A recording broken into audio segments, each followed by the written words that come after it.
it is a role of an organizer. It is a role of an activist to literally be able to bring in a vision that is what is going to be in the best interest of people, to push the system to serve people, the best interest of people.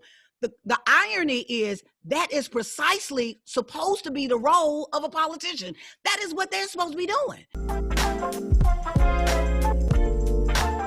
I know when you're running an organization about voting that you have to have multiple strategies. From what you have seen with younger voters and their apathy and older voters, what are the generational differences as to why these groups of people have chosen to disengage from the system? You know, it's a couple of things, but it's so interesting when it boils down to it. There are differences, but the differences are not as stark as people want to make them. Right? You know, people want to make it like Black folks, when I'm talking to Black folks in their 60s who've been working and still working and ain't making the kind of money and can't retire because they don't have enough money. I mean, they concerned with the same thing the 21-year-old was like, I can't find a job. There's an economic issue if you can find that nexus. You know, there are some nuances in the differences because the generations are different. But there are some elements that I think that we create, like they're larger gulfs in divisions. And I'm not so sure that I've seen that, right, in the same kind of way that I think the media plays it up. But I will say, you know, the interesting thing I do think with young folks, and I think on some level it even started with, we're in this kind of in-between generation. I'm in Generation X. And so, you know, the baby boomers, right. So the baby boomers had a different kind of orientation around party.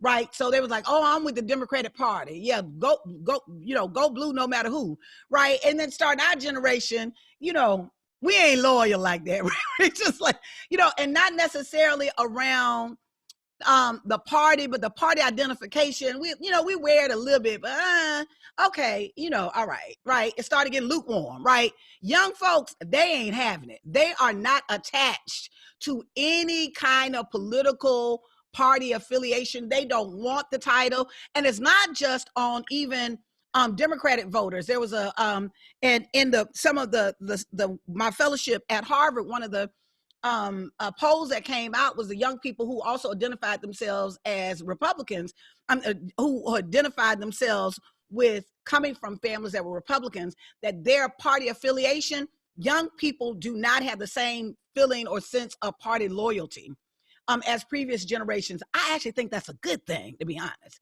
right? And so in that process, so while we were kind of lukewarm and like, oh, okay, all right, give me the blue, right? The younger people are really more moved by more issues. Like as a young person, you want it right now. Hell, I remember, as a young person, I want it right now. Like right now, I don't care about nothing. You know, that's part of, I think, the generation, but I also think that the orientation is different. I do think that the attachment to party politics has shifted drastically. I also think this notion of you have to wait for change over a long period of time, I think that's shifted drastically.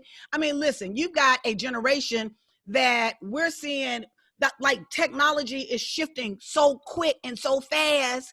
You know, they're seeing massive changes in every single area. Why would they not want to see those kinds of changes? Now you're going to tell them there's got to be some slow change to them. And so I think that they have a different orientation. I think it's natural for young people to want change, but I think in an environment when they're seeing and they're experiencing change happen so rapidly, that they also have a heightened demand around change, which I also think is an opportunity as well. And then I think a lot of times when I'm talking around how they see the issue, I call young folks, it's like straight no chaser. Like, it's at the end of the day, everybody else is like, well, what's the best word? We can't say defund the police. Yeah, such and such and such. Young folks are like, defund the police. Like, that's what we want, right? And then if you talk to them, they are very articulate around why it is that they want it. And their argument is solid. You know, I think it's so interesting that in the national, these national spaces, you're hearing people criticize the phrase, right? But really marginalize the analysis that go along with the phrase. Because the truth of the matter is, defund the police as an idea is not new. People been saying that, organizers been saying that for the last 20 years. We've been saying, like, we need to make better budget priorities. We need to give more money here. We need to find a more equitable whatever. They ain't hear none of that. Defund the police. Somebody heard that. So people can have a critique around it or criticism all they want, right? But at the end of the day, defund the police had the kind of shock impact that forced people to pay attention, whether they like it or they don't like it. The bottom line is they were able to bring an issue on the table that it ain't the first time folks have been hearing that issue, that folks have been fighting for ever since that we've been in this country, right? And so I think that it is, I think that is kind of the role of youth, right? Like I think that's the role of youth, is to push us, right? I think the role is to force us to go in those spaces that are provide for us to not be comfortable. And the truth of the matter is, you know, I always quote this because my family, one of my family members would say it all the time: until the pain of staying the same becomes the pain greater than the pain to change, you won't never change, right? So if we all in a space of comfort, right, but sometimes we've got to be pushed in this space of discomfort so we can literally be able to bring the kind of change we want. You know, I think that's one of the gifts that I think Trump bought, that there was a level of complacency around structural racism in this country, that folks want to be like, oh, no, we post-racial America. Y'all had a black president, right? You know, there was this element of, I think, around the economy. He had saved the economy, and you know, people were doing well and thriving. Although there are 38 million people in poverty in America, right? I'm raising that because I think on some level we are forced to deal with some of the ugliness that Trump didn't bring in. He just exposed. It's been here, right? Trump ain't just get in office because he was Trump. Trump got in office because 70-something million people, matter of fact, 70 million people tried to keep him, to put him back in office. So the elements are there. The elements of racism are here. The elements around classism are here. The elements around inequities and folks being okay with inequity is here. And so at the end of the day, for no other reason, you know, is right in our face. Now the question is, how are we going to respond to it?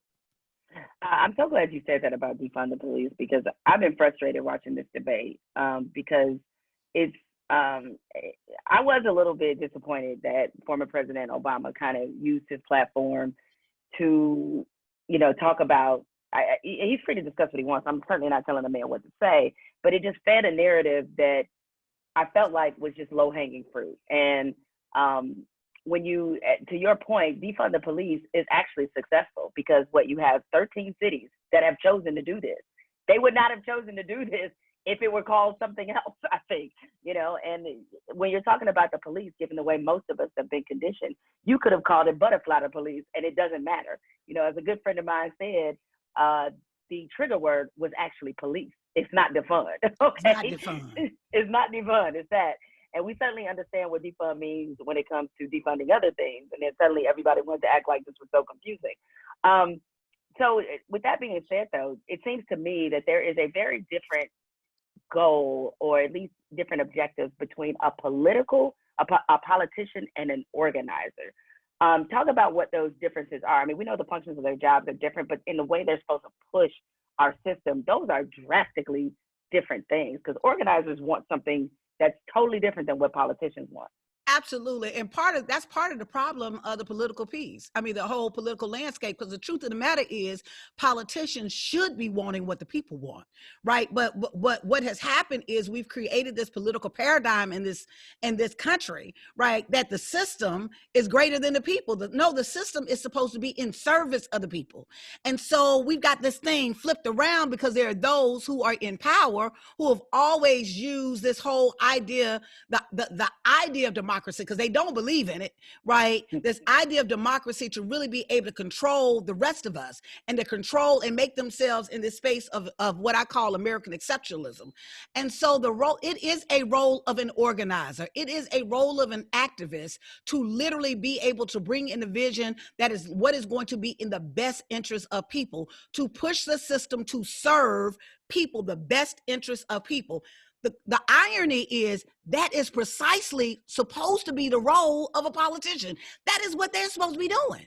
But that is not what they do, right? Because part of what power does, power has an ability, particularly when you're not rooted with some real values and ethics around it.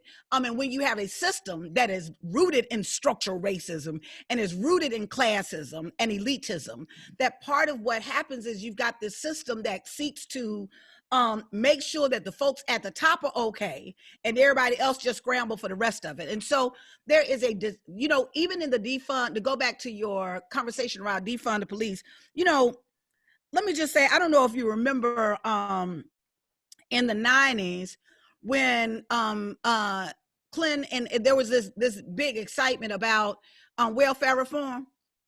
I do remember this. So I'm sitting there looking at folks saying there are people who are straight up upset, right, about defund the police, but I ain't hear your voice when it came to defund people, or defund single Black women, or defund folks who are literally at their last, right? Or defund, when we're talking about if you want to talk about defund, right, are you upset about the defunding of people in this country that has led to millions of people being on needing assistance or on the verge of evictions right now? You have been silent. So unless you can say something like that, I'm really not interested in your opinion around it, because you're not consistent.